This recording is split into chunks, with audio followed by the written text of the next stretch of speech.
a lot of people have got in touch with me since I made that initial video. So that would have been a year ago in May. So we're almost a year and a half ago I made the first video, and a lot of people got in touch and said, Sam, you're absolutely right. I've experienced similar stuff. Maybe about 60, 70 people. And a huge number of those people were getting therapy. And they said therapy or counselling. Yeah. And you got in touch in response to the kind of stuff I was talking about in terms of the evangelical grooming and abusive kind of environments. And as a psychologist, a doctor of psychology up in Glasgow, I just thought, what an opportunity to have a chat. I tried to do a master's and thought it was just, I mean, I don't understand how a part-time master's was like 30 hours a week. I couldn't do that and this at the same time. Yeah. But it demonstrates I'm properly interested in this stuff. Yeah. You've got insight into people's behaviour, into how people deal with situations. I thought so many people are needing to talk about this and they don't all have someone to speak with. And if they do, they don't have people that will listen effectively. So I thought, and I've wanted to do this for a bit, well, why don't I go through a counselling session? You're qualified to do that. And what we'll do is go through it. I'll be utterly open, ask any questions, and some people might just find that useful. Yeah. And if some people find this useful, that's the point of YouTube for me. I'm not, that's it. Agreed, yeah. And then we'll make another video that will essentially look at some of the things that we talk about as a separate thing. And I guess a majority of people might be more interested in that. So if we go ahead and start, just a quick intro to me. I was involved in Soul Survivor literally for 6 months. That was it. Yeah. But I was one of the picked guys. Yeah. And that kind of started my questioning of all this again. Yeah. Yeah. And I guess that's where we start. But really, like, I don't know, how do we start? I have done it 23 years ago when I was a youth worker because I needed to be someone that was practicing what I was preaching. Yeah. But I've not done anything formally. So how does it work?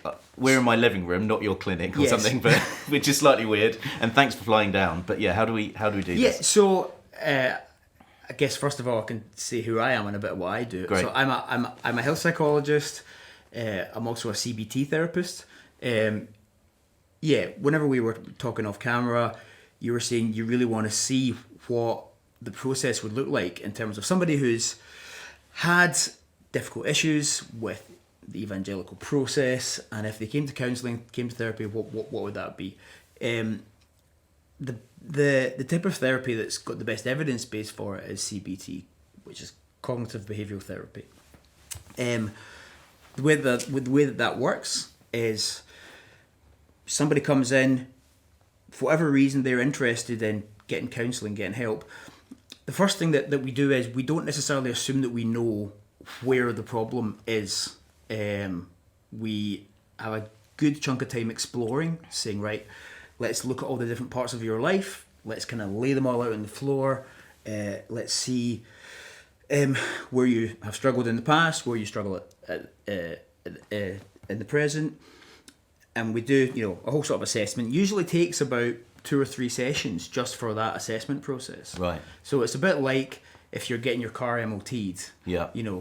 The mechanic goes and looks at it and then, produces like an MOT failure certificate normally. It's not quite like that when it's a person, but we say dodgy ball joint. So we then do what's called a formulation, where we say, right, we've looked at all these pieces of your life. We know kind of roughly what's going on.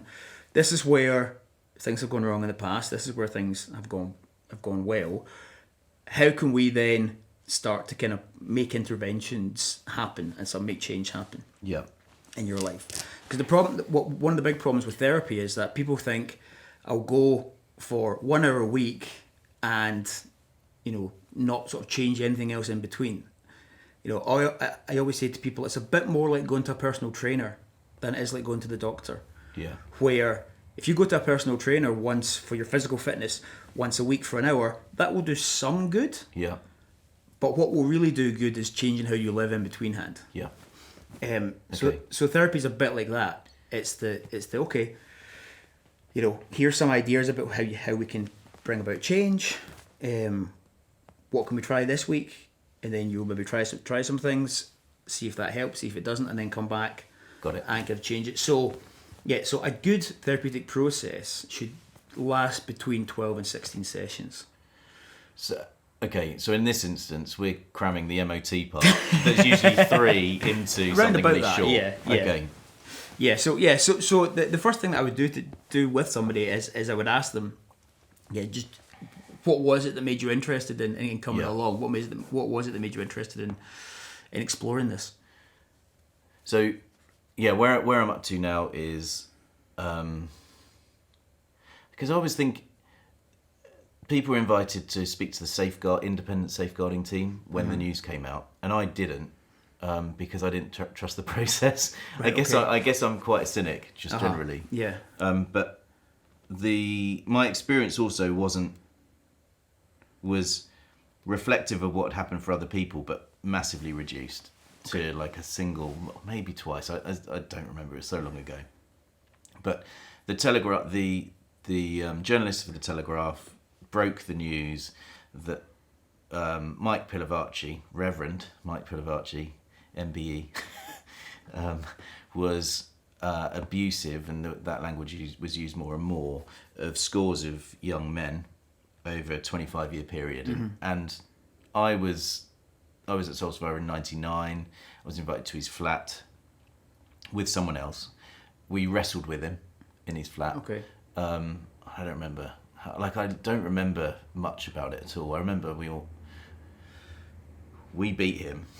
Right. Okay. Like I was strong at 18. I'd been working in a warehouse before, to earn money to do the course.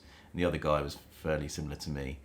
So we put him under a lot of pressure. He had a massage chair in his living room, and I don't remember if we got massaged. Don't remember. But what he offered was, and for me, the bigger deal was the promise of leading a church in Australia. I then waited around for a year. So I was 18 then, waited around 9, doing another gap year in Brighton, which was a horrific experience, waiting for this call from him, which never came. Okay. And then I ended up doing a degree that I didn't intend to do necessarily, but in youth work, which was great, but where I thought life was going, where I wanted to hear where life was going, was all kind of, I waited for a while, for a year, and then I ended up doing something different to what I thought was happening. So in some respects, it's like, well, shit happens. is kind of, and actually I remember having a thing when I was doing youth work, and I did a bit of counselling during that period, but I remember sort of saying, why can't we just say to people, just deal with it? That has been a lot of my mantra a lot of the time, just deal with it. As it is with a lot of, men particularly, and it's also a very British attitude as well. Yeah. And it's not the worst idea in the world, but I guess the problem is that with that idea is that we never quite say what we mean by just deal with it. We just say, well, just deal with it, and does that mean, well, how? Yeah, exactly. Yeah. It's how does that come out in different ways? Yeah. And the best way to deal with it is to understand how experiences like that can impact upon you, as a person, and an understanding of what a person actually is. Yeah.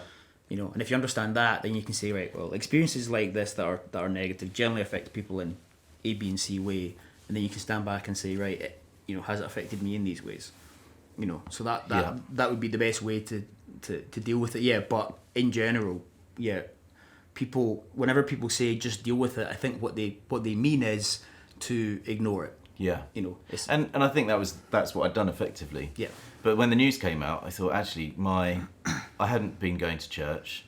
It didn't really fit with just I'd go and it just didn't quite make sense. So I'd be involved in it, and then the vicar was involved in multiple affairs, and I just thought, oh, this is more recently. Yeah. When I was dedicated to a church, I'd been Yeah, so my whole church experience was one of quite a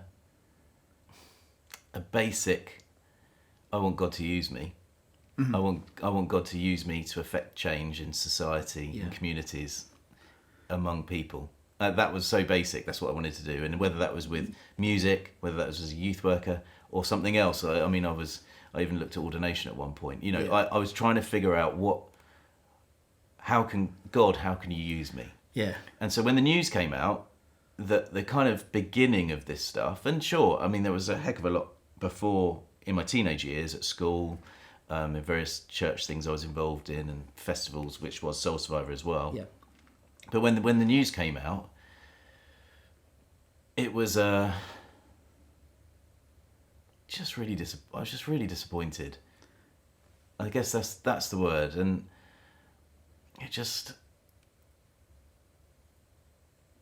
the thing. It wasn't just me. It was as I was listening to all these people that were getting in touch after I'd made that video, and just how crestfallen they were. Yeah. And I could empathise with it. It wasn't just that's a really tough story, bad luck. I felt it too. Yes. And so that kind of compounded my experience and remembering how painful it was. I mean, I've heard sort of such difficult stories that are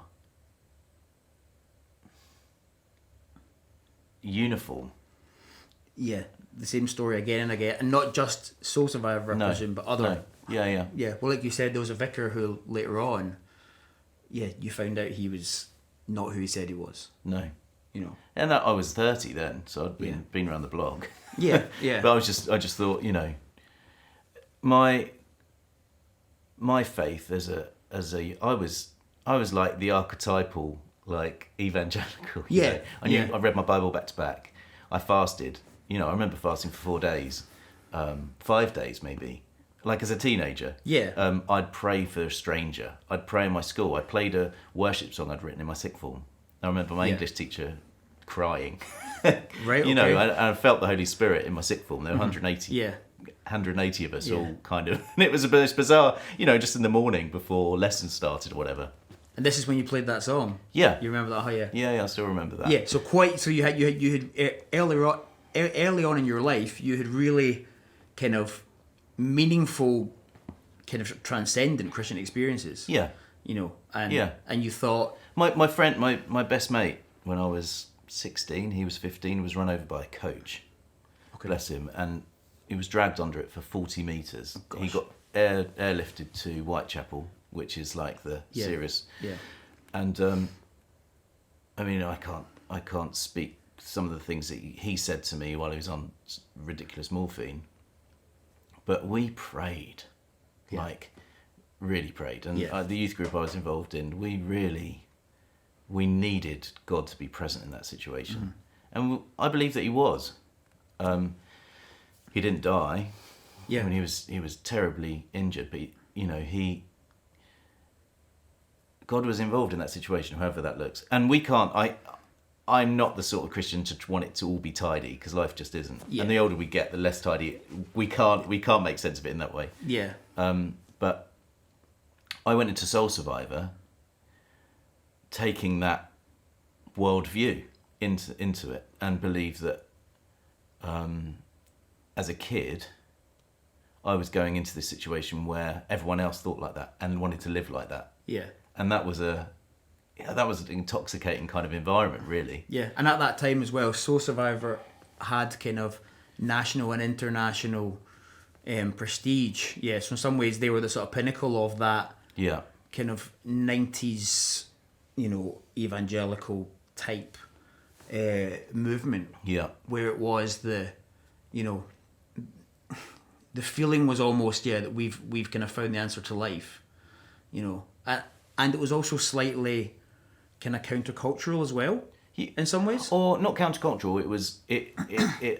It played on the subculture that we were all part of. Yeah. You know what I mean? It was countercultural to the Christian thing, but it was more relevant to the stuff that we were kind of relating to anyway. Mm-hmm. What do you mean? What? Well, musically, Yeah. So Kevin Prosh, I remember being at one of the festivals, and his music was a lot more similar to the stuff I'd listened to Yeah. outside of church stuff. The way that talks were done, it wasn't stuffy. We'd sit on the floor. Everything about it was informal, Yeah. which felt a lot more like the subculture we're part of. We Yeah. weren't in. Yeah, we went into. I was into grunge. What I mean? Yeah. It kind of fit with that. Yeah. So how did you feel that whole kind of experience in kind of evangelical culture? How did you feel that fitted in with the kind of broader, kind of secular culture that we're in? Were you trying to evangelize people? Were you trying to reach them? I didn't really try. It just kind of happened a bit. I didn't always. I didn't always. I mean, what age you are changes dramatically. Yeah. I was always kind of a bit of an outsider, and you generally are as a Christian. Yeah. Totally. Yeah. And I wasn't desperate to be liked, but I wanted to go to parties and stuff. Yeah. But as I got older, no, it was life was pursuing God. But there was a real, rather than thinking the way that church is, I was more about the people, the character, the people I aspired to or respected. Yeah. That kind of was really important to me. Yeah, the social cohesion and the social group, and having kind of slightly older than you mentors who were, who at least seemed to be, and maybe even were to some extent, living the life that you were aspiring to. I guess so. Yeah, because it's almost like another school environment, isn't it?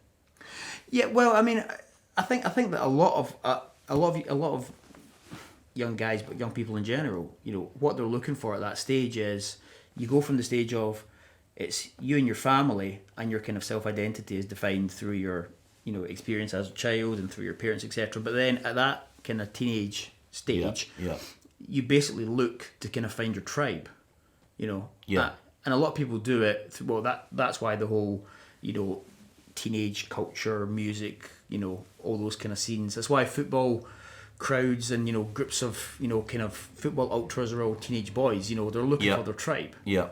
And your tribe is hopefully a bunch of peers who are similar to you, who are ideally somewhere around about 12 of them, where you're all kind of together pursuing something, going after something. So we have so in some ways, you move away from your family. You're not yet a kind of fully fledged individual. You don't really get to that point until you're maybe in your mid-20s, but you take on a sort of a group identity as we are this tribe, and it's the and like I say, whether it's the right, we're these football ultras, or we're metalheads, or we're whatever it is, and you learn in that environment to basically start to identify yourself with something that's broader than just your family background and your family environment. And so you found that in not just Soul Survivor, because that was obviously a time period of it, but in the kind of the broader. So I paid to become part of it. Right, literally. Literally to do the gap year. Well, gap months. Right, okay. So I did. I saw. So music for me was the big tribe thing. Yeah. I played guitar in a few different bands. And that was where I felt like I was capable. It was probably sport before, but then actually you can find it through thing. Various tribes. So you can be a member of multiple tribes when you're that age. Yeah. So and music, sport, religion are kind of three of the big ones. Right. Okay. And any kind of countercultural movement. So now, it was the hippies for our parents' generation. Then it was the mods and the rockers. Now you've got, there's various movements that people are part of. University students are band together and protest about this issue or that issue. So it's all about the right. Let's get a bunch of us together and let's do something. Yeah. Right. So you found that partly in music. You found it. You found it in sport initially, then you found it in music, and through the music you then got into through the music and also the fact that your childhood involved a kind of Christian spirituality. Yeah, massively. And, you know, Baptist church I was involved in when I was a kid. I was involved in Boys Brigade. And Boys Brigade did a thing where it was national Bible competition. Yeah. So I got a thrill at 11 or 12 learning the entire Bible. Like, for me, that was like, you know, and it was, I knew it. I knew all the kings in order. I knew all the sort of, I knew all the tribes of Israel. To the level of I knew narratives and the son of whoever and like the detail. And we won the national. You should make a video that's just you listing off all the kings or something. It's gone just now. To show you can do it. No, it's 30 years ago. That's still pretty impressive. But like the kind of foundation of, I used to read tons of books, not just the Bible. I mean, that's later on. I didn't really. That was for me. That was Lever Arch files, folders of Bible stuff. Yeah. I wasn't into reading as a teenager, but then I got hugely into it, reading it, and I was just theology and stuff I was just properly into. So yeah, the tribe thing was music for sure, and that's what I just put everything on. I wanted to do that. I felt most expressive, most creative, it was my outlet. Yeah, and music's hugely a big part of the kind of evangelical process. It's central. The more I think about it, apart from like proper John Stott kind of we need classical instruments stuff. Yeah. The majority of us kind of grew up in the 90s and noughties within church. Music was central. Well, I was just thinking the previous generation of Protestants had sola scriptura, so, you know, scripture only. Right. It's almost as if the evangelicals in the 90s and 2000s had, you know, I don't know what you call it, sola guitar, you know, it's like, worship music only, And almost it moved from the, you know, the sermon was, in previous generations, the sermon was the core of the church experience, but it almost moved culturally to the worship time became the core part of the process, and the sermon was almost an add-on. Yeah. Whereas I think for previous generations, it's not been that. No. You know, which is an interesting. I've just noticed that just now talking. It's an interesting flip. And the more I think about it,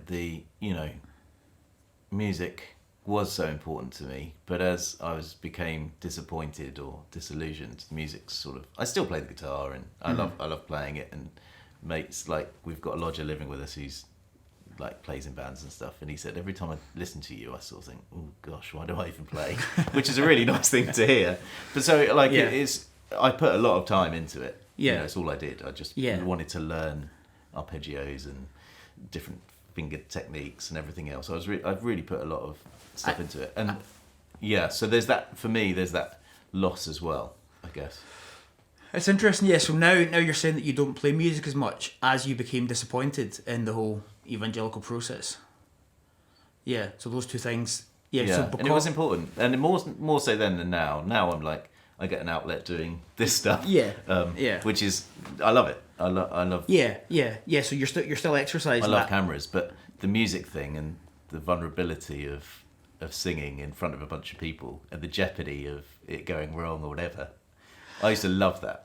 Yeah, it's interesting. Yeah. So what you're saying, tell me if I've got this right or wrong, is that so the vulnerability part of it was important.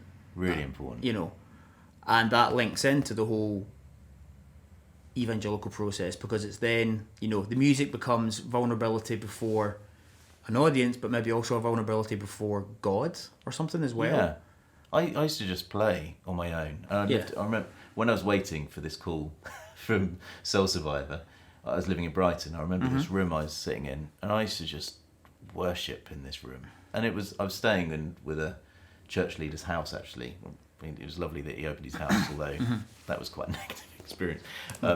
But I remember just playing and there being a sense that I would just meet with God so regularly as I was playing the guitar. And I still have those moments still now. Yeah. Usually it's more melancholic now, actually, rather than worshipful. Yeah, it's more I'm properly melancholic. My music is melancholic now, like on the whole.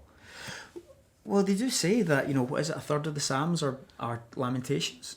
Right. You know, so it's and I've heard Michael Card. I don't know if you know, a kind of American singer-songwriter, and who had a podcast. I've heard him talking about the fact that in the 90s and noughties, Christian worship music in the evangelical world basically forgot to lament. Right. You know, it forgot that. Okay. It forgot that kind of melancholic side of the Psalms, Ecclesiastes, etc., and how that's a massive part of human life. Yeah. You know, and it's like, we kind of went, we don't want to really talk about that, so we'll kind of shove it all to the side. So, you know, melancholic music and melancholic, pouring out is, you know, it's actually quite an important part of Scripture that again, that whole culture kind of, you know, puts to the side a bit. Yeah. So you had so the music was a massive part of it, and the music was a big thing that gave you that sort of transcendent, you know, feeling of being in connection with God. Yeah. Being connected to, you know, something out there, and that would be you feeling the presence of God. That would be you doing it just by yourself, but also in a kind of community sphere with other people. Yeah. But and a big bit of that was, and a big part of that was the kind of vulnerability of it. I'm putting myself out there, and I'm kind of on the edge a bit. Yeah. So, you know, the bit of you that wants to use that vulnerability as well to kind of connect with other people. And so it's a very, or it can be a very kind of social side of it as well. Totally social. You know, and knowing your place as well. Like, it was my way of communicating in some ways too. Yeah. And being heard. And then you come to the end of a good worship time or a good whatever service like that, and you can look to the people around you and go, that was amazing. Yeah. What was that? Yeah. Almost. Yeah, and it's not like I've got friends who are performers or a comedian or whatever, and they come off stage and they're really odd and they're absolutely exhausted and they feel quite. We went to go and see Paul Foot at Soho Theatre the other day. Okay. And he was waiting at the end in the bar, and I thought I knew a bit of what that felt like, so I said, "Oh, do you want a drink?" So I bought him a vodka and cranberry, because it was like, I know how that can that slump. But you don't get, and I've performed, but you don't get that slump in worship, I don't think. That's interesting. You finish, like when you stop playing, there's a contentment. That's really fulfilling. Yeah. Is that because, I wonder, is that because, so in a performance, like you're the performer up there, and you're given to the crowd, and the crowd are feeding off you. Yeah. Whereas in worship, so I hope so. Yeah, because I filmed with, like, there's a band called Snarky Puppy. I don't know if you've heard of them. I've heard. I've been to Snarky Puppy shows. Yeah, I know those guys, and and they would come up. They're session musicians, and they were really interesting case to watch. Their kind of, they were trying to be chilled, but they weren't that chilled before going up to Albert Hall. Yeah, and then when they come off, who would be chilled before going into the Albert Hall? Well, for some reason they're exemplary musicians. So they're going out not thinking I'm going to bodge it. They're going out thinking, hope this is going to be a good gig. Yeah. With you know, all in their 40s, they know their stuff. But when they came off, their kind of chilledness was just a bit odd. But when you're not, when worship is about everyone together doing the stuff you were saying in community, where we want a moment of the sense of what it's like to be in God's presence. Yes. You don't have that same thing at all. I think so. So in a performance, there's only in a music performance, there's only two participants. There's performer and audience. You know, and there's maybe a dynamic going between them, but that's all that's going on in some ways. Whereas if you're all saying, well, you know, let's worship, you know, let's have this higher third thing that we're both kind of looking to, you know, and yes, there's a dynamic between worship leader and congregation, or whatever they're called. I don't want to call them audience, you know, but because then you're performing and you won't be knackered afterwards. Whereas in worship, it's the right. Well, let's actually look to this third thing. Yeah, you know, and therefore it is kind of invigorating, and you do come away going, I feel more connected to the people in the room. I Yeah. feel more connected to, the transcendent divine and all that. Yeah. Yeah, and you go, oh, I want to do that again. Yeah. Yeah. Yeah, and it made me think of like marriage, Yes. because you don't leave that kind of going. Oh. that was Everyone leaves and they throw confetti and it's like this. We're going into something that we've Yeah. made a decision about. But Yeah. a lot Yeah. of that, I do feel like, just stopped. Yeah, and yeah. And I miss it. I do miss that massively. Yeah. I yeah. miss the... Oh, the cat's not happy. Come here. And I miss that massively. I miss the dynamic of being part of a group of people whose main aim is to do that. Yeah. But the downside that comes with that, with the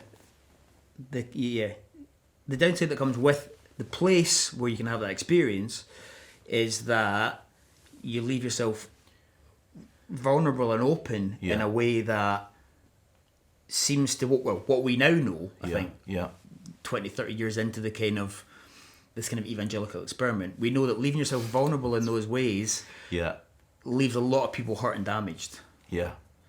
When they see the dark side of human nature being manifest in the people who are in positions of power. Yeah. That dark side can be lots of things. It can be from the kind of horrific side of criminal abuse that there's been in national forums and things, but it's a spectrum. So the spectrum can be right through to sort of gossip and ostracization and isolation. So I always say to people, there's only really two things in the world to be afraid of. There's only two things that kind of cause you grief. The world is made up of, the physical environment, where the problem there is, essentially physical suffering and eventually death. So, half of anxiety is kind of health anxiety. Yeah. But the other half is social anxiety, and that the other thing the world is made up of for us as human beings is other people. Yeah. And other people can hurt you in basically two ways. They can either isolate you, so say you're not worthy, you're not good enough, for whatever reason, go away, you're not part of us, or they can harass you. And harassment is everything right from the worst things people can do, right through to gossip and slander and all that kind of stuff. And from what you're saying, the problem maybe with evangelicalism is that, or possibly is that, because maybe through the worship and maybe through the Bible teaching and maybe through other things, but because through that experience there is an opening up and there is a kind of transcendence that goes with it, and there is a really strong bonds that are formed.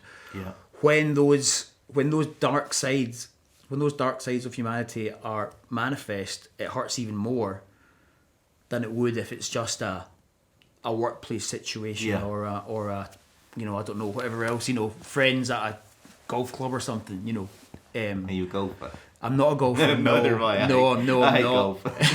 Yeah, golf ruins a good walk, I'm afraid. Yeah. Ruining the landscape. Yes. Yes. So So you kind of think. Yeah, I think now what we seem to know is that the evangelical process, the evangelical experience isn't enough because it leaves people so vulnerable. Yeah. And that was exacerbated in festivals and everything, and whether it was at Soul Survivor or the other church environments I was in, with the sort of prayer ministry as well. Yeah. Because that's the other side of it. You get the worship and then you get the prayer ministry. And this is replaced by prayer ministry, where it's not 3 sessions for your MOT and then 12 sessions. It's 12 minutes. Oh, yeah. Yeah. If you're lucky. Yeah. If you're... Well, sometimes, it would be 12 minutes and someone's praying for you for that long, to the extent where you're becoming physically, it's not just emotional or spiritual, whatever the difference is between those, but you start, whether it's crying and you're encouraged to be that vulnerable, emotionally, demonstratively vulnerable. Yeah. And quite often... And when you're doing that every week, right? Yeah. what's that? Yeah, and quite often in a position. And I did do that. Like I was that person. I have been, the whole Toronto thing influenced, the Pensacola stuff influenced, the what's his name? All the Steve somebody. Oh, I don't remember. Pensacola. I don't remember who they Steve all were. Hill. And the guy from Canada with all the tattoos.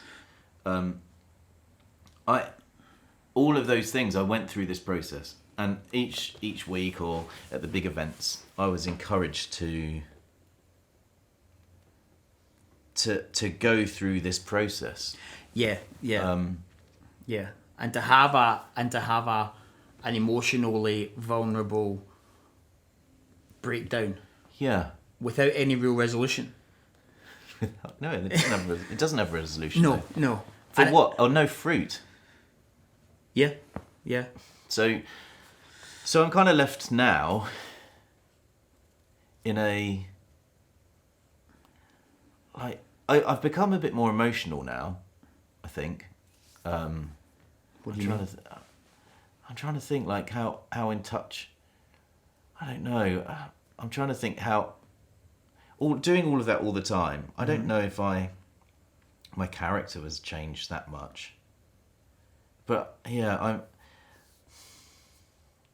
It's interesting we're having a conversation. We've got to music again. Yeah, it's really weird. Yeah, it's interesting that so you've had a few conversations where you've came back to that. Yeah. Uh-huh. And we've kind of got there again. It's so intrinsically linked to so many of our experiences. Yes, it is. Yeah. And the people that I've spoken with who are most impacted were involved in worship stuff. Yeah.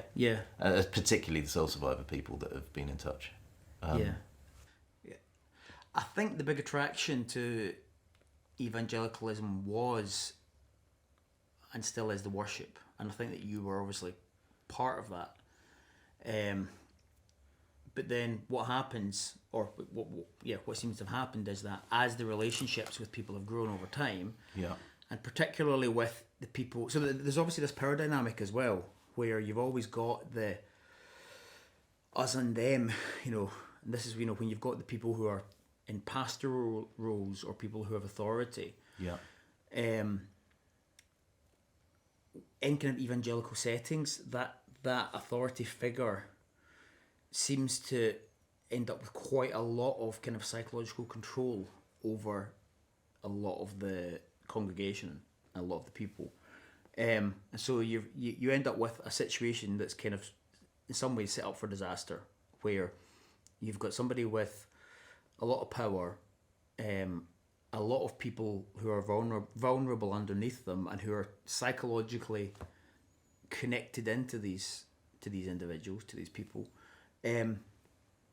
These people often are kind of given the idea that they can somehow hear from God, and they've got some kind of special ability and some kind of special authority, spiritual access.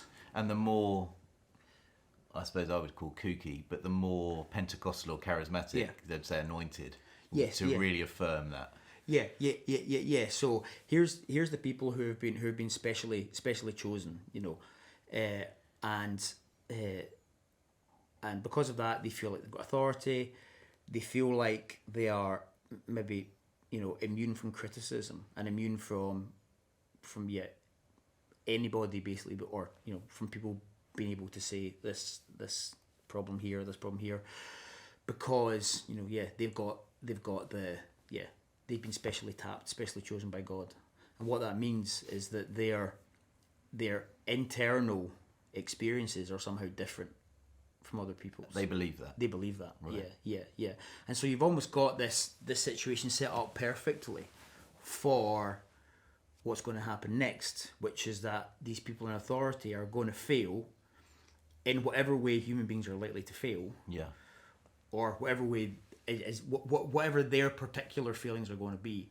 And then when that happens, the congregation is devastated, because, like you say, this thing about disappointment, and there's the belief with the congregation that, well, because that person did in some ways represent God, or had a special connection to God somehow, you know, what does their failure mean for the rest of us, and what does that mean for you know, for me and for my whole experiences and all that? Is that where you've kind of got to, do you think? Yeah. Being let down by Mike Pilavachi kind of ruined the my view of him. Yeah. Because you're like, well, he's a dick. Yeah. Essentially, that's.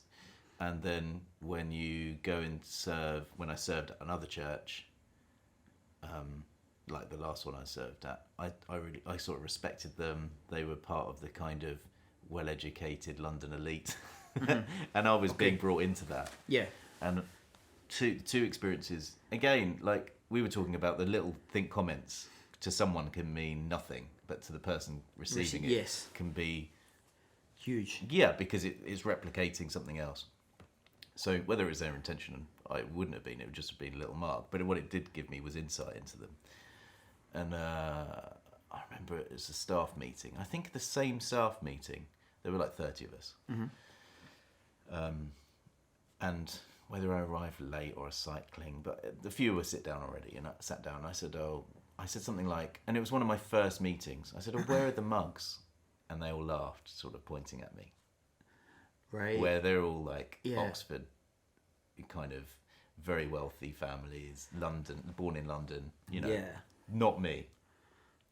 I thought, okay, I can see what. And I remember they then said near the end of the meeting, whether it was the same one or a week later or whatever, has anyone else got any things? And I thought, right, yeah, well, I've got an idea. And I remember saying what my piece was, whatever it was. And the vicar, so the guy with the most power, who was, you know, ex-lawyer, very sort of well-spoken, very eloquent, had a superb amount of charisma, I suppose, at the time. He said, Sam, before you make suggestions, it's best you gain some weight.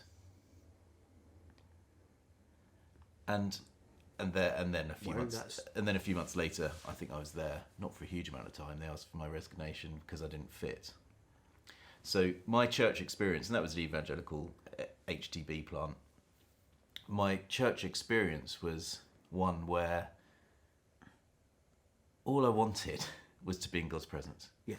All I wanted was to be involved in somehow enabling other people to get into God's presence, using music, using the gifting where I'd learnt all those arpeggios, learnt all those solos, all that work, I'd learnt all the, you know, the fifths and everything else.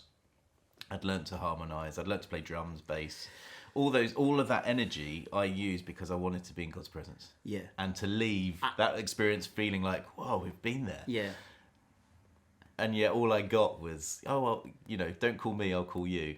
And then the last thing in my employment was, you're not a good fit. We'd like you to resign at the end of the week. Yeah. And I wasn't, it's not like you could, there was no clarity over why. It was just this weird, like, you're not a good fit here. And I wasn't a good fit. I definitely wasn't. Yeah.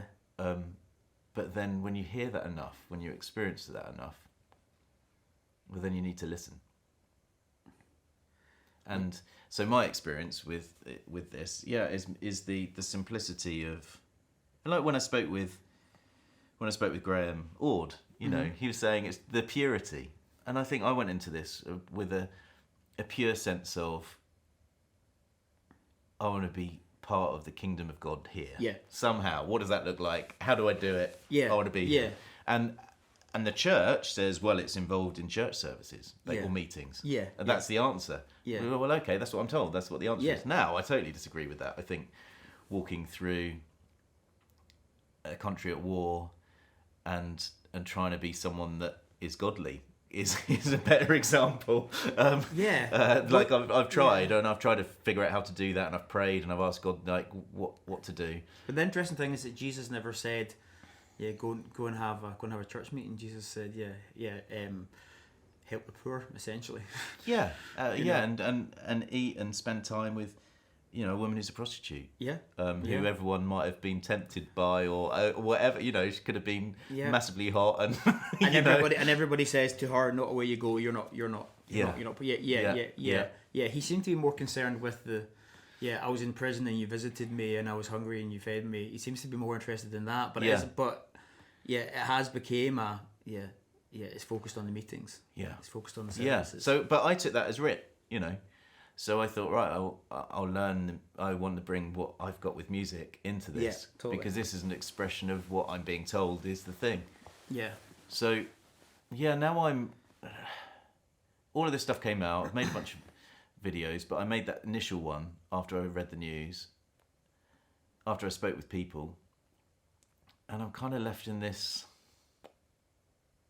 Was that it? Yeah. Thing, Yeah. which is a massively middle-aged thing to ask, right? So I'm kind of questioning: is it a midlife crisis? Is it a church crisis? Is it, you know, those two things are actually kind of vaguely. There's got to be a similarity between. I mean, flipping out, I've got motorbikes and everything else. I'm a complete archetype, aren't I? They're definitely all linked. I think the problem is for a lot of evangelicals is that. Especially once kind of our age, is you get to the point where your kind of youthful dreams of what it was going to be like were kind of shattered. You know, the whole kind of idea as well. I don't know if you were ever into the whole idea about revival and the purpose of. Well, that's what we were always told. Again, I went to every Soul Survivor festival from 94, 95 through to, well, until I had a meeting with Pilavacci in 99. Yeah. And then, but when I was a youth worker, I took the kids to a couple of them. Every year. Send Revival Start With Me was the big song, right? Yes, yeah. And then Martin Smith with Delirious, that was always about that. Yeah. Like the guys who... And all of the CDs had the word revival in them somewhere. Yeah. And Like, Pensacola was a revival, and everything was a revival. Toronto was a... I think my mum and dad went to Toronto. Yeah. And the idea with all that was, I think it was... What was the revival of what? I don't know. I think what it was it was almost like it was a utopia on Earth. It was a promise of a utopia on Earth. It was the promise that... Did you buy it? Because I wanted it, but now I look at it and just think it's a boomer lie. Another boomer flipping. I blame the boomers. I really like. What do you mean? Or why do you blame the boomers? Well, I blame them over oil and the environment. I blame them over most of the things we're in. Like Putin, he's a boomer. He's greedy. He wants more. Yeah. Donald Trump, he's a boomer. He's greedy. He wants more. Mm-hmm. The church, our church experience, they were greedy and they wanted growth. They wanted to be the biggest. They wanted to have the best music. They wanted to have the best sermons, write the best books, best-selling books. Yeah. They wanted the worship industry to be massive and to make us loads of money or buy a yacht or a Range Rover. I blame the boomers. and that's kind of where... And the deal with it, that's my reaction. I'm like, you absolutely fucked it. Yeah. And that's you can see where I get angry. Yeah, totally. Yeah. But and you used me in order to do those things, and I played a tiny part in it. Yeah, because we're the children of the boomers. We're that. My mum and dad. Like I love my mum and dad, but the culture that they were in. Yeah. This kind of corporate business, purpose-driven, all this stuff. You've got to be productive. You've got to be you've got to make money. Yeah, and that was maybe translated into the revival. Yeah. So it was we need to have an aim to become the biggest and the best. That was almost what they were. I mean, Toronto is not America, but it's close. North America. Yeah. And it's the same kind of culture. Yeah. Pensacola. Yeah, massively. Florida, much. I mean, super like. Yeah. And it was, I think it was maybe the equivalent, the sort of Christian equivalent of the sort of hippie movement, which was also a boomer thing. Yeah. The Second World War, kind of resulted in a generation, the boomer generation, who really wanted a they wanted to kind of throw off the traces, and they wanted a kind of utopian vision. So some of them became hippies and communists. Yeah. But the ones who stayed within the Christian culture then, created this idea of, kind of revival as being the kind of the sort of Christian equivalent of kind of peace and love. And they brought music into it. Very much. It was them. It was them. And it was commercial too. So John Wimber was part of the Righteous Brothers. Yeah. Huge band. He played piano or whatever. Yeah. And he commercialised it. Yeah, and they also brought transcendence into it as well. Yeah. So the whole evangelical movement in some ways looks quite postmodern, in that it's the whole your internal experience is the thing that matters. Yeah, totally. So and that is their problem. This self-help generation, right? Let's write a book, self-help. How many? 13 steps. And we got 13 steps, and then when this person in authority says to you, these are the things you need to do in order to be more godly, or whatever language they would use, you're like, right, I better listen. Yeah. And I spent my Christian life following their self-help, buy this book, be part of the machine, growth, church planting, and that's still happening now. And I look at the Church of England, and it's all about resourcing these church growth stuff. All of these other churches, the non-denominational things, it's about growth and spreading. And we've got the Great Commission. I get it, but it's not about growth of churches and buildings and building projects. It's not about selling a bunch of CDs or books. It's about growing as a person. It's about flourishing in our community in Jesus. It's not that stuff. So that when you say deal with it, I'm seeing what I'm doing with you. I'm angry because it's wrong. It's flipping wrong, and we need that. And so I'm like, either I ride a motorbike and enjoy my life, and as I go over Brighton and see the cliffs, I forgot what cliffs they're called, like Seven Sisters or wherever it is, and think like, thank God for that. That was my moment yesterday. Yeah, it's so beautiful. Yeah. And that'll do, because actually it's so fulfilling with a mate who's actually a church leader. But we either it's that, or it's church needs to change massively. So it's very interesting that you say that anger is emotion that it you is. feel. This is it, and you see it sometimes. I see it sometimes. Yeah, totally. Anger is about somebody breaking the rules. So if you're angry, it's because somebody has broken a rule in your mind, that you had. It's the idea, as well. Behind every angry person is a disappointed optimist. Spot on. That's totally me. Yeah. So and that optimistic young person who was this is going to be it. We're going to have these experiences. We're going to spread it to other people. We're going to create something great for the community, and then. And then whenever that doesn't happen and the rules are broken, the anger kicks in. And so therefore what happens with anger is you say, right, well, let's identify what the rules were. Yeah. Let's figure out exactly what, and those rules, some of them will be conscious and some of them will be unconscious. Some of them you'll be aware of or not. You can just ignore it. That's fine. Yeah.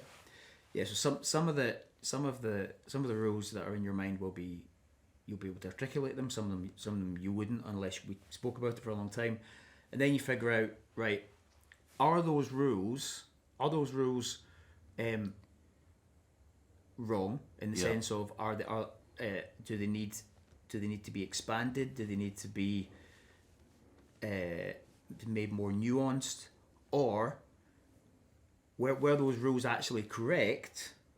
And fully fleshed out, and the people who broke them are the ones who are then to blame, and therefore. And that's the easy way out. Yeah. So when you hang on.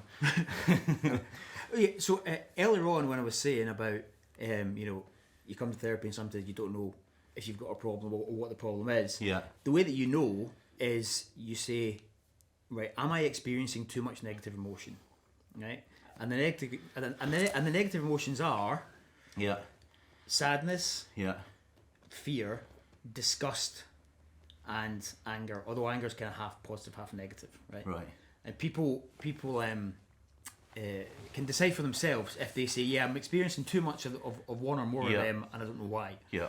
But what that does is, it's like those emotions are like the engine warning light on your car, Yeah. where they tell you that there's something wrong, but they don't tell you where the problem is. So, like, being anxious isn't the problem. In the same way that the engine warning light in your car isn't the problem. The problem's Yeah. somewhere else in the engine. Yeah. So being angry isn't the problem. Being anger is a signal that something's happened. Yeah. And what's happened with anger, Yeah. the reason why somebody's angry is because somebody somewhere has broken the rules. Yeah. And the rules are rules that you have built up in your head, in your mind, based upon your previous experiences. Rules about how people should behave, how you should behave, what to expect from the world. And when those kind of rules are violated in some ways, anger is the emotion. Yeah. And what therapy does then is, or what good CBT does then, is to say, right, let's look at and identify what those rules are and make them explicit. Some of them would be, kind of consciously available to you, and you'd be able to say, yeah, this is what these people should have been doing, and this is how they violated the rules. Some of the rules won't be consciously available to you, but if you can work out what they are, and you can then say, right, are those rules so there's one of two things that's happening. Either of those rules can be incorrect, in that they're maybe just the wrong rules, or the rules that are not fleshed out enough, or rules that need a bit more nuance. Or it can be that the rules are fine, and that the other people, have indeed violated rules that were reasonable and valid.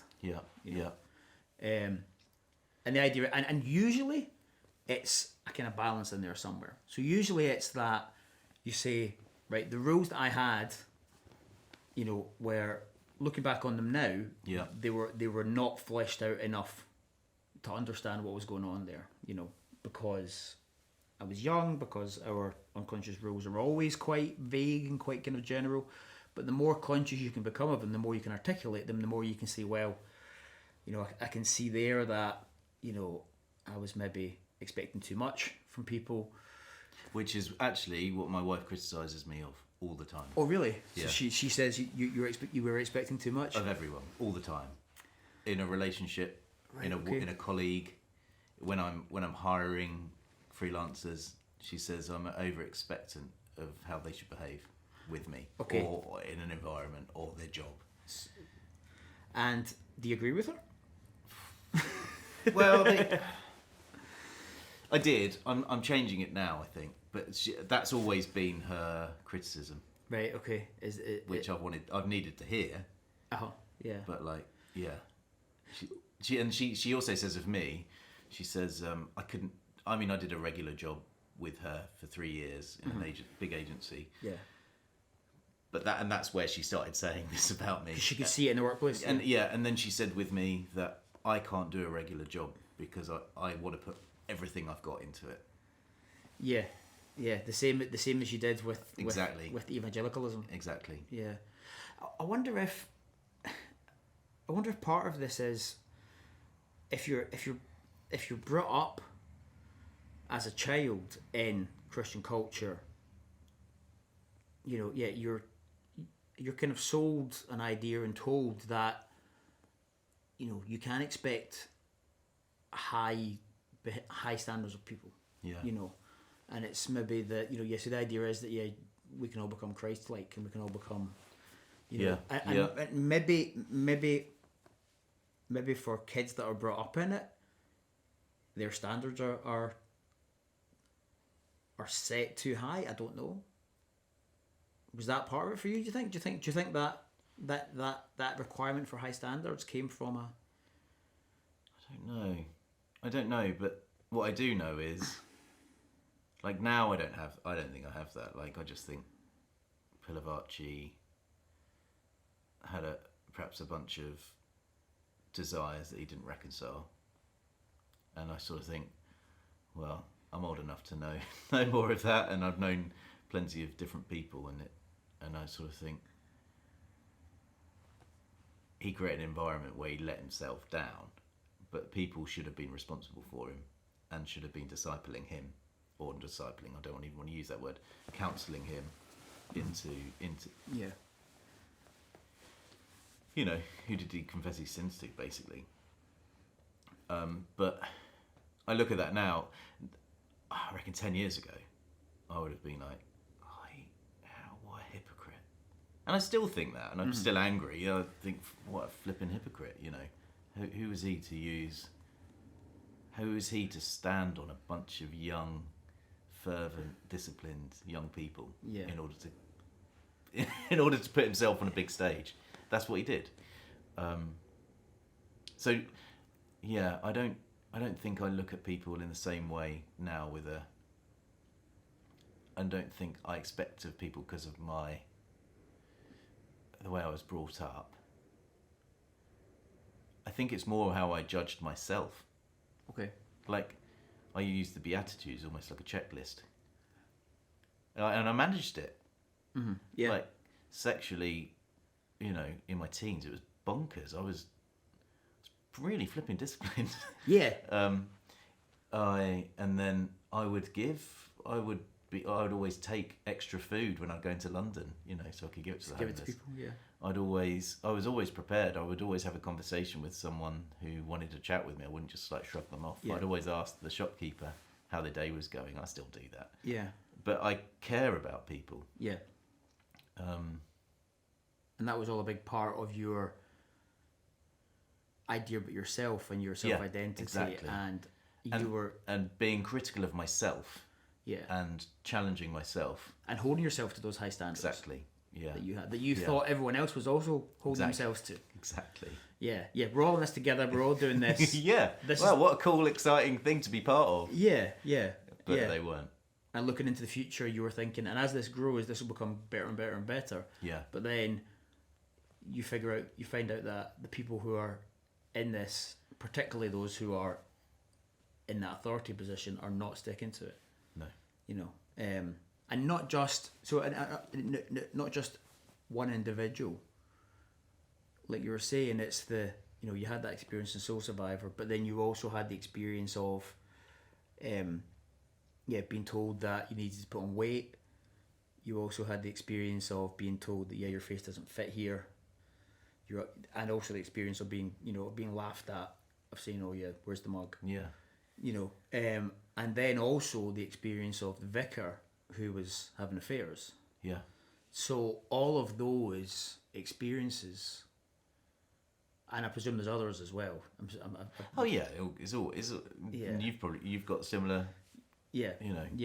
Yeah. And lists of these times when people in authority in churches didn't meet the standards that they preached. And the thing is, they chose it too. That's what annoys me.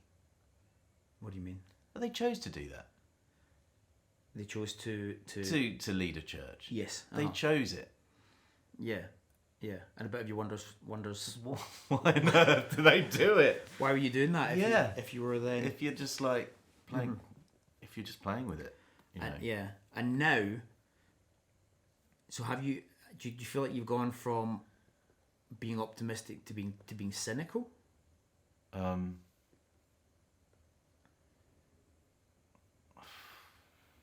The sort of black and white, I'm going through it. Yeah. I'm going through it. Yeah. So I was cynical. I was massively cynical. Yeah. And like we were talking about, almost like a nihilistic. Yeah. Cynicism. Yeah. Of just saying, do you know what? Screw the whole thing. But actually, no. I'm going to a point now where I'm like, I mean, the Church of England are doing it for us, right? And why are they doing it? Because they covered up the very thing that they needed to do, which was protect young people and children. Yeah. I was part of that in the Church, Soul Survivor in the Church of England. Thank God I was only just a small part of it. I've spoken to plenty of people who weren't. They were much bigger parts. And it's heartbreaking. But the Church of England are deliberately, I mean, it's like this self-flagellating of sin. And it's all coming out. And I think that, crack on. Is my view. Yeah. You've had your time. Yeah, get to the bottom of it. And You've had your time. I think it's done. The Church of England's done. I don't know, but the money that it's got, I imagine the difference it could make among the poor. Yeah. The Catholic Church the same. Yeah. Imagine with all these new churches, if they put that same effort into their communities and just served. Yes. Yeah. What does that look like? I don't know. And so I remember, and where I'm at personally, faith-wise, is that's my view. Like, it costs everything. You know, am I prepared to sell my home and go and move somewhere else or follow? You know, I used to move around for a church job. I would relocate for it. Yeah. Am I prepared to do that? Am I prepared to be uncomfortable with whatever God calls me to? Yeah. And that level is what I think faith is. Do you still have a faith? Yeah, massively. Yeah. But in terms of God's calling, I don't trust other people for it at all. Yeah. Like at all. I've lost all of that. Yeah. So that feeling of connection with other people, and that going back to the idea of worship and that thing of I'm missing that. Yeah, and the trust and the camaraderie and the when 2 or 3 people are gathered, God's with us stuff. It's that simple. It is that simple. It is that simple. Yeah, it really is. Oh, yeah. I know. And I don't look at it nostalgically and think, oh, I wish we had that again. And when people go, oh, those experiences, or there's almost sure, that was great at the time. It was great. I don't want to re-experience that. Yeah. But what does it look like now? And it doesn't look like it's in the shells that are currently operating. I don't think. But then that all said, you know, I went to Worth Abbey on Sunday for the carol service. My wife was singing in the choir, and they were singing one classic Christmas carol, like just the choir. Everyone was quiet. I had this terrible guy shouting his lungs out like he was behind me. It was just I was thanking God that on this one I could just listen. That's why you could just listen to the choir. I was pleased. Yeah. But that was a real experience where I just was, you know, God was moving there. You know, so it isn't as clear as like let's just burn everything down. But we need to find something. We need to rescue something from it. That's going to be useful for us and for future generations.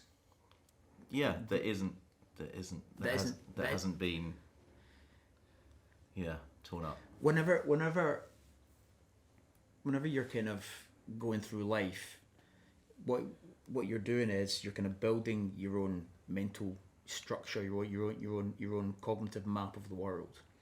So you're figuring out what the world looks like. Yeah. You know, and you create these unconscious beliefs and these unconscious rules about how the world works and what to expect from people, what to expect from people in different situations.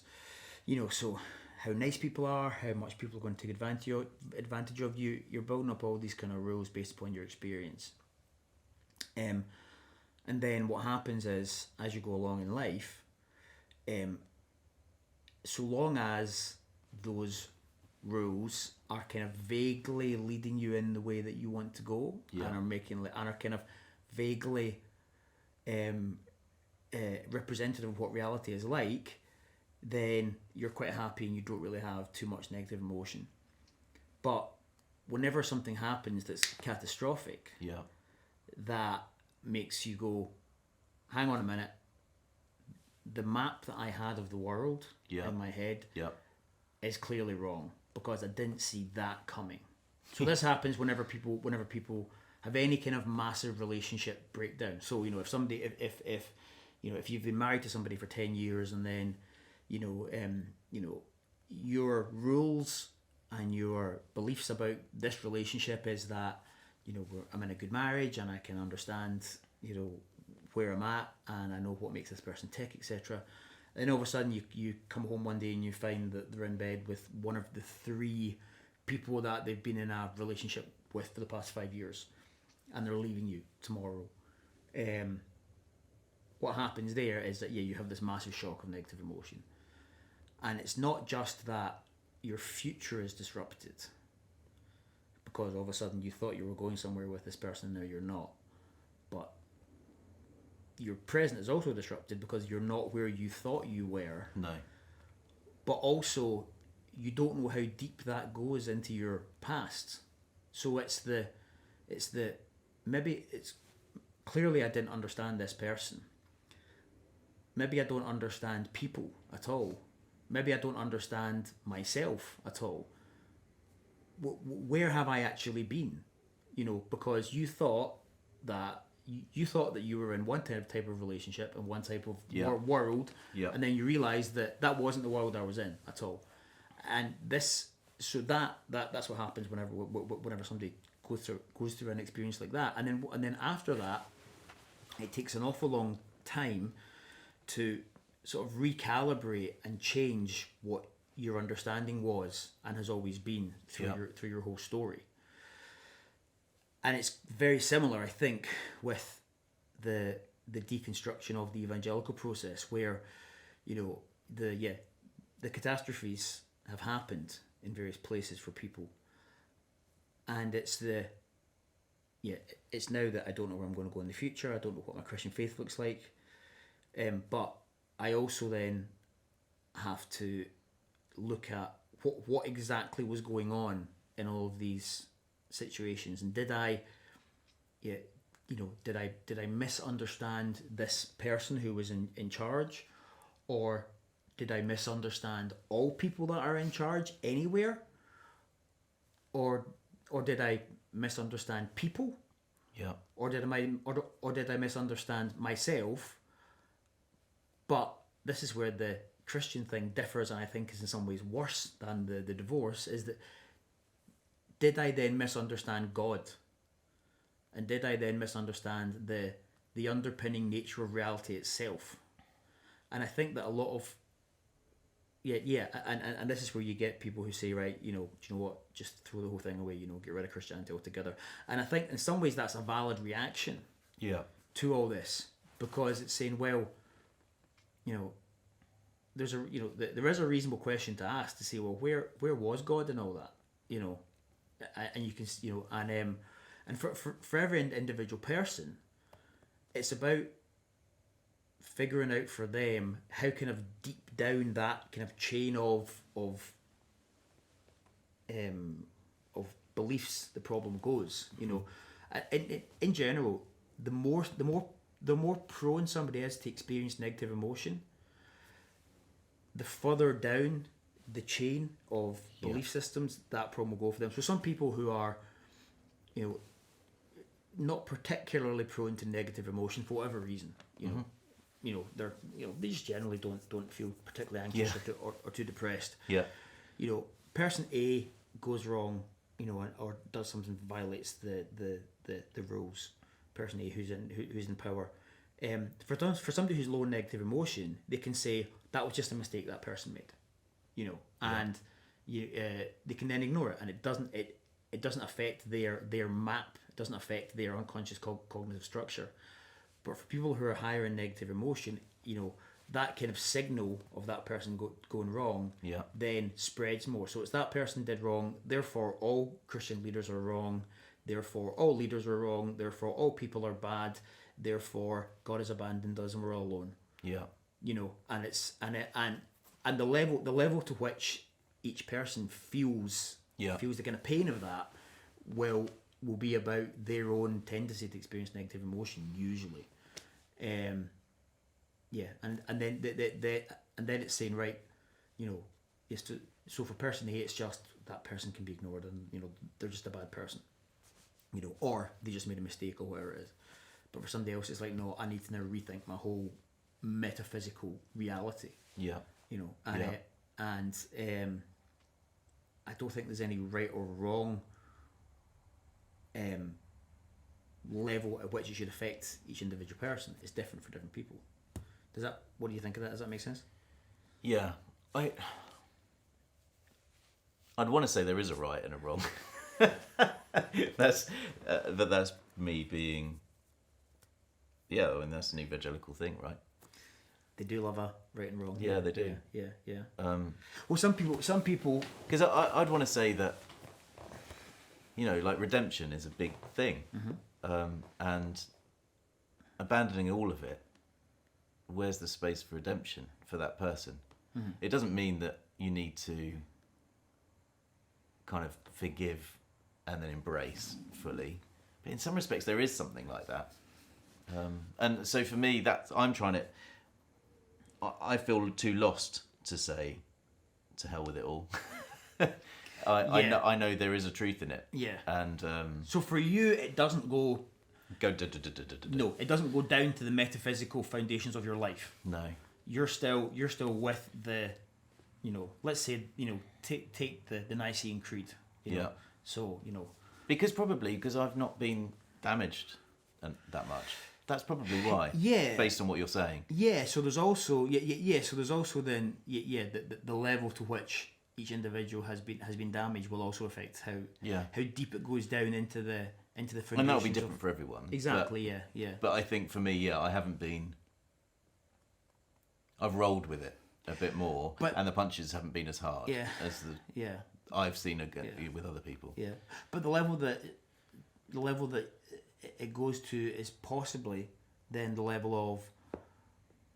But I don't want to be a regular member of a Christian community because I take that understanding of God's leading in my life. I take that from my own personal experience, not from somebody else. Yeah. So for you, it sounds like the impact isn't to the foundation. So it doesn't go as far as God, but it does go as far as certainly the Church of England. Yeah, and it might even go totally. And it might even go as far down as institution generally, Christian institutions of any description. Yeah. So therefore, So that's the kind of cognitive level that we'd be working at. Then we'd be at the So the issue would be then to say, So then to wrap up, what?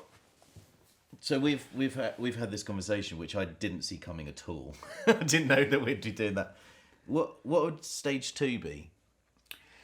Stage 2 would be like, what do you want to get out? What do I want to get out? Like, I don't want to be as stage 2 of therapy. What would stage 2 of therapy be? Yeah, like finish up here. Like for some people, well, for me, like what's the next stage? What do I need? What's dealing with what problem? What's the problem? And then how do I? You see what I'm trying to say? Yeah, we don't know yet. Okay, fine. Sometimes we still haven't got there, have we? No, I know, and yeah, you can't in an hour. Right. Okay. Really. No. Like I said, 2 to 3 hours. What I would also do is So I would also then ask you about other areas of life. Right. Right. So life is kind of made up of 8 things. Yeah. Right. So it's made up of what you do during the day for your work or whatever, or if you're a carer or something. Yeah. What you do with your free time, your hobbies. What's your sleep like? Mm-hmm. If that's all your time. What's your family/intimate relationships like? Mm-hmm. Which we haven't touched on at all, and that's usually a massive thing for people. Yeah, it is. What's your kind of friendship group like? Yeah. Your social connections that are wider than your family. So that's all of your time and all of your people. Yeah. Then you've got, do you have any physical health problems?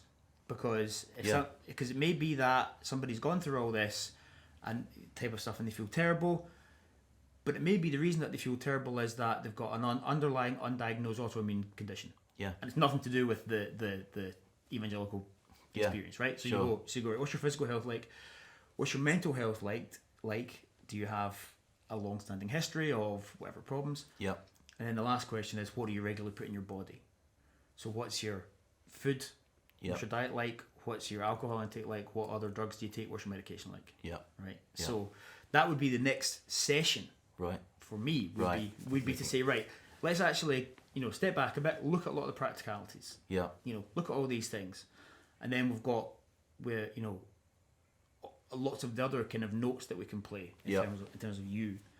And it would be then looking at so we've done quite a bit of what's called the horizontal assessment, right? So it's the looking into the past, right, Yeah. and looking at all the stuff that can be leading up to where you are now. Yeah. But what we haven't done as well is we haven't done. Sorry, that was the vertical formulation. We haven't done the horizontal formulation. So we Yeah. haven't done the right. How does all this affect you in the here and now? Yeah. So day to day, Yeah. what is your mood like? What is happening in this kind of side of things in terms of intrusive thoughts? Yeah. You know, how much of it is coming up in your mind day to day? Yeah. When does it come into your mind?